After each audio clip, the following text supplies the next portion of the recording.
It's the Daily 304's presentation of famous people, places, and events that shaped West Virginia. Welcome to the History Project. Today we take a look at the West Virginia Turnpike Part 1, the Great Lakes to Florida Highway. In the early 20th century, events converged to make road building both necessary and possible. The Good Roads movement advocated more paved highways. Henry Ford's automated factories made cars available to middle-class workers. President Woodrow Wilson signed the Federal Aid Road Act of 1916, and the Buffalo Springfield Company introduced the steamroller. But change moves at a slow pace. In 1919, Army Lieutenant Colonel Dwight Eisenhower was part of a transcontinental convoy to test military mobility. 81 vehicles left Washington, D.C. to travel 3,251 miles across the nation.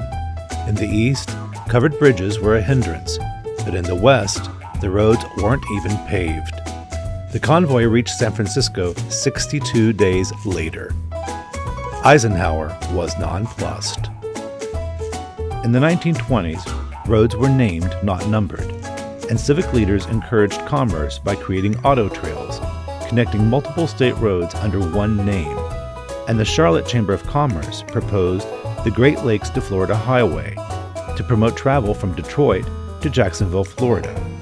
The route would enter West Virginia in Huntington and run alongside the Tug River to Bluefield. Charleston newspapers scalded the idea and championed a different system named the Cleveland, Marietta, Asheville, Florida Highway, which entered West Virginia at Parkersburg and ran through, you guessed it, Charleston.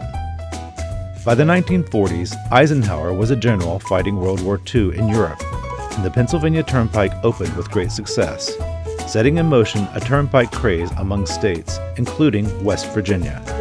In 1949, the legislature dreamed of better connections to the Great Lakes in Florida with its own superhighway. Hence was born the West Virginia Turnpike Commission.